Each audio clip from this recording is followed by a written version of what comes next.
அனைவருக்கும் வணக்கம். தொடர்ந்து பார்த்திங்கன்னா அதிமுகவில் திரும்ப திரும்ப பிரச்சனை வந்துக்கிட்டே இருக்குது.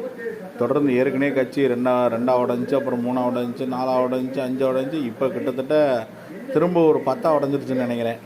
யார் எங்கே இருக்கிறா என்னன்ற ஒரு சூழ்நிலை இல்லாமல் போச்சு. தொடர்ந்து அதிமுகவோட செயல்பாடு மிகவும் மோசமாயிட்டே இருக்குது. இவங்களை நம்பி கிட்டத்தட்ட 47 எம்எல்ஏக்களை மக்கள் தேர்ந்தெடுத்திருக்காங்க. ஆனால் தேர்ந்தெடுத்த மக்களுக்கு என்ன செய்ய போக, தேர்ந்தெடுத்த மக்களோட பிரச்சனைகள் என்னென்ன இருக்குது அப்படிலாம் இவங்க கவலைப்படாமல் தொடர்ந்து இவங்க கட்சிக்குள்ளே அதிகார மோதலில் யார் அதிகாரத்தை பிடிக்கிறது, யார் அதிகாரத்துக்கு போகிறதுங்கிற ஒரு செயல்பாடு தான் தொடர்ந்து நடைபெற்றுட்டே இருக்குது. இன்றைக்கி பார்த்திங்கன்னா விஜய் அவர்கள் கொண்டாந்த நம்பிக்கை வாக்கெடுப்புக்கு ஆதரவு தெரிவிக்குமாறுன்னு தீர்மானத்தை கொண்டாந்தாங்க. அந்த தீர்மானத்துக்கு கிட்டத்தட்ட 144 எம்எல்ஏக்கள் ஆதரவு தெரிவிச்சிருக்காங்க. அந்த ஆதரவு தெரிவித்தவங்களில் அதிமுகவில் ஒரு 22 பேர் எதிர்ப்பு தெரிவித்து இபிஎஸ் தலைமையில் வெளியே போயிட்டாங்க.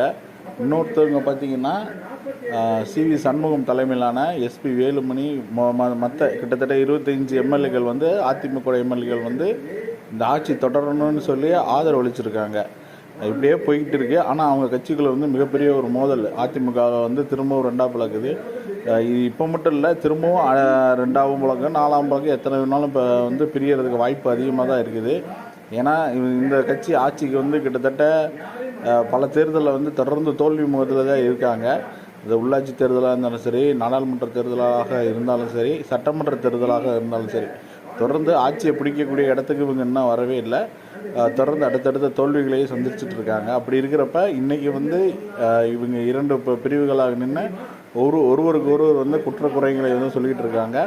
பார்க்கலாம் தொடர்ந்து எப்படி இவங்களோட செயல்பாடு போயிட்டுருக்குன்னு பார்க்கலாம். மக்களுக்கு இவங்க உண்மையாக இருப்பாங்களா, மக்கள் குறைகளை தீர்ப்பாங்களா, இல்லை இவங்க பிரச்சனையை தான் பார்ப்பாங்களான்றதை தொடர்ந்து பார்க்கலாம். நன்றி, வணக்கம்.